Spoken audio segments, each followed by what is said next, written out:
Hey y'all, this is AL Thick Madame. Happy Monday. I hope that y'all have had a wonderful day so far. It is a very, how can I say it, dreary and uh, gray skies, and it just is, it's the perfect weather for me if it actually were to rain, but it's just kind of chilly and I don't like it. It needs to just rain or just stop doing this. Anyway, y'all, this is a Married to Medicine review. So, this particular episode starts off at the end of what we saw last time, which was an argument. The argument was basically between Mariah and Heavenly. So they get into it, they start cussing each other out, and then it got to the point where she sat up there, just in case y'all, if anybody watches this, you know what I'm talking about. The last time it came on, Mariah sat up there and said that she has receipts in reference to Heavenly's husband, who is Dr. Damon, and saying that he's been cheating on her and all this other stuff. She said, when she came back this time, like she been saying she had receipts, but then in this episode, she said that she has receipts and invoices. I was like, ma'am, don't nobody have time for this. Oh gosh. So anyway, she ended up doing what she do, and she just randomly said, your house is dirty. Your house is just nasty. And so Heavenly got mad, and she did what she always do. She brought up that girl's mama, called that girl mama ugly. And then, I guess Mariah is tired, and she said something about Heavenly's mama too. And then she ended up telling her to get out of her house. So Mariah was like, yeah, before anybody put me out, I ain't gonna have to have nobody escort me out. I will leave. So she ended up leaving. So meanwhile, Quad is still in whatever part of the house, reapplying some eyelash glue and makeup and all this other stuff that she was doing while everybody else is out there arguing and all this other stuff. So then they ended up being like, okay, well, we want to, put the focus back on her. So they tried to go get her. And she was like, this is all supposed to be about me, but y'all got y'all own thing going on. And I don't even understand what I walked in on. And so they brought her back out there to the group. And so when she went out there, Quad asked for Dr. Simone to be able to talk to her one-on-one. For some reason, everybody else, eventually tiptoed over there and everybody just loaded up over there. I was like, I could have sworn she said she wanted to talk to her on her own.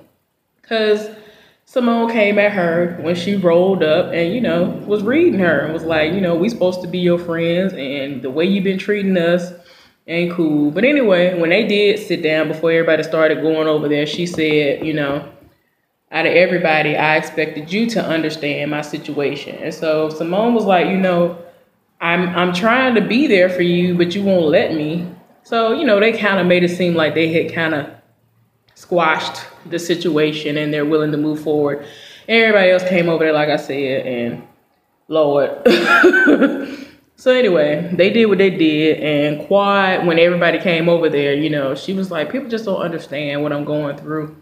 And she started crying and saying that it's hard, and she felt attacked as soon as she came in, and people just do not understand what's going on with her. So that happened. So then they went to the next scene, and this was the day after, apparently. So Mariah went over to Toya's house, and Toya was like cleaning some shrimp or something, and she let Mariah in. Mariah had on this cute powder blue or whatever kind of blue that was, little jumpsuit. It was cute.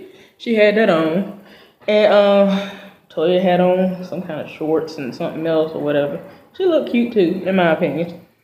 But, she was around the house and just doing what she was doing. So they ended up talking, and Mariah, asked her how she was doing, and she was like, I'm okay, I guess. And so, Toya made it seem like she was doing worse than how Mariah was doing, because her and Dr. Contessa got into it and she does not even understand the magnitude of which everything really is, in my opinion. But yeah, it's too much, y'all. I just can't. So they were talking and they were just saying they don't understand why all this stuff has been going on like this. And she was like, I don't understand why me and Contessa going at it like this. And Mariah was like, I don't understand why me and Heavenly keep going at it like this, because I thought we was cool after we, squashed some other stuff when that reunion happened. But every time I see her, it's always a problem. So then they ended up going to the next scene, and that's when Dr. Contessa was at the house. And so she made breakfast and she gave her kids something to eat. And she was like, where's your grandfather? And they were like sleepy. It looked like they woke up and it was time to go to school and wasn't nobody here for it. Their son was like going to sleep. And their son looks exactly like the father. I was like, oh, because I had never really paid that much attention to him because they always show the youngest one. So I don't know. Anyway, she ended up going to the guest room where her father was at because he was packing his bags because he was going to go home. And he had a doctor's appointment scheduled. And so she was like, I want you to come downstairs and eat breakfast with us and all this other stuff. And so she was like, well, when you're at your doctor's appointment, make sure you call me because I want to be on the phone with you when they're talking to you so that we both can fully understand what's being said and the options and all that other stuff. And so he was like, oh, okay, yeah, I could do that. So then, she ended up talking to him and saying, with everything that happened to me growing up, with you being sick and my mom being sick all the time, like y'all both were sick my entire life. And, her mama didn't make it. Her mama died. She was like, she felt like that's what pushed her into the direction of wanting to be a doctor because she wanted to be able to fix them because there was nothing she could do as a child. So, and I figured that, like before she even said all that, I was like, I bet that's why she decided to be a doctor because they were just always sick and going through. So that did end up being what the situation was. So she was saying, I have a big favor to ask of you. And so he was like, okay. She said to him that she plans to get a double mastectomy because of what happened to her mother. She said that she doesn't know what the future is going to hold, but she doesn't want to sit up there and end up like her mother. And it comes out of nowhere, and then she keeps getting all this stuff done to her, and nothing works. So, I mean, on one hand, I'm like, I fully 100% understand. I can empathize with that because I wouldn't want to have to go through all that, and I wouldn't want to have to put my kids through that emotional roller coaster, and you losing your hair, and them. I mean, sometimes kids get scared of that. It kind of, I don't know, it kind of freaks them out a little bit. And how sick a person can be dealing with the different treatments that they might decide that they want to go through with. And it's just a lot. So I get it. So, he said, yeah, I'll be there for you or whatever. So they hugged, and that was the end of that. Then the next scene is Dr. Jackie. She was at her office and talking to somebody about this year's Fit Me, which is Fit is the New It field day that she hosts. This is the second year that she's done it. And the first year, of course, because, everything that had went on, she wasn't with her husband. He had cheated on her, had done the most. It was out in like the news, and it was just a whole lot that had happened. And so it's like she was there by herself hosting it. And so while she was in the middle of talking to this woman who, I don't remember if she was somebody on her actual staff at the office, like in the past, but she was talking to somebody, but her husband popped up, which, they're back together. She forgave him, and they went through a lot of different things to get to the point they're at now, weren't living together, all that. Like, I ain't think that was going I really didn't think that she was going to go for that at all, but they're back together.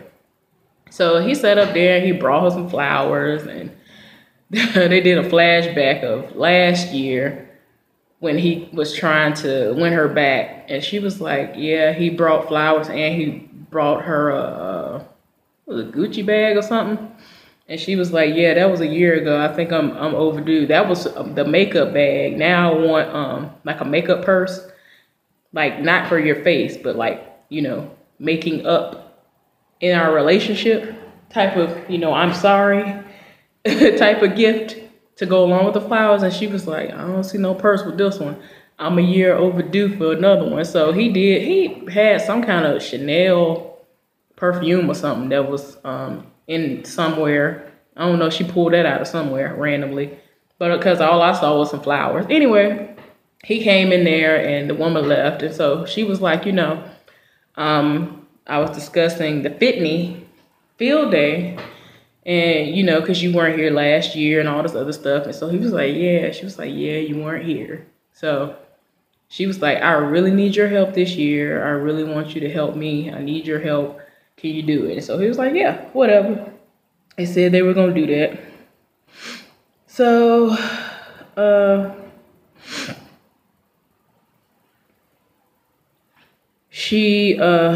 a minute. Make sure I'm not going too fast past anything. Okay, so anyway, she was saying the reason why she's really going to need his help was because she wants to bring everybody together because the sisterhood has been broken. Everybody is just all over the place. And so he was like, okay, yeah, I mean, they all need that. So then they go to the next scene and it's Heavenly, and she's meeting up with her anger management counselor. And this is apparently her second time going, and he was asking her, you know, how her week went, and actually, you know, went over what they discussed the first time. And so she told him, you know, everything was fine at first, and then I had this little crab boil at my house, and I invited all the ladies, and then me and Mariah got into it, and I ended up calling her, you know, said what she said out of her name, basically, and ended up kicking her out of her house. And he, you know, she actually said that they exchanged words, and she was like, you know, if that happened to you, wouldn't you, you know, want to throw the person out of your house too? Or whatever. So, you know, he, you know, let her know that, you know, you can't just continue to be the same person that you were before and expect to get a different result. And basically, we are our same selves, but you're supposed to be an evolved version of yourself, a better version of yourself. And she hasn't been really trying, in my opinion. Because it's kind of like, she's like, okay, she said, to me, it comes off as she tells herself, okay, I'm not going to do this. And in her mind, that's changing. And I'm like, but it's not. Yeah, you can tell yourself, okay, I'm not going to go off today, but actually show the change, actually do the work. She doesn't do the work. That's why when she was talking to Jewel Tankard and all that stuff, that didn't do anything. Because she would just say, yeah, I'm going to do this, and then that was it. And she would actually have no action behind it. So I feel like if she actually would say, okay, I'm going to do this, and she actually executes in some form or fashion, that she would actually get somewhere, even if the other people aren't receptive, at least at first. So anyway, they go to the next episode, the next scene, and this is when Fitney is happening, and everybody is arriving, and Quad shows up for this too. So I was like, what? I can't believe she showed up. I thought she was gonna make up an excuse because almost none of them really want to even be there like that. So she showed up. Everybody showed up. So far, I think the only person who didn't show up was like Dr. Heavenly's husband, and yeah, I think all the other husbands showed up. Anyway, so the little first thing, the first activity that she had was it was supposed to be doctors against spouses. So they did that, but Contessa decided, she was like, yeah, I'm just gonna be a spouse today. I'm both, but I'm just gonna be on the spouse side. So the little activities she had them doing, it was like dodgeball with a twist, because you were on these like trampoline type contraption things, kind of like bouncy. I'm not around kids and those situations to know what it is. But it's kind of like a trampoline. Like it's a room that has floors that are kind of like trampolines.